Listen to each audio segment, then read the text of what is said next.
Kwentong masasabing tunay na pangyayari.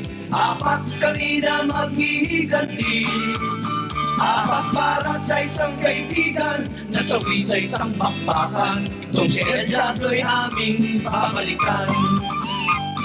Apat na pistolerong dating tambay sa kanto, tumutulong kahit kanina man. Anumang oras ang usapan, kami handang mapalaban. Basta't sagot niyo lang ang siguran. Cuatro de Jazz,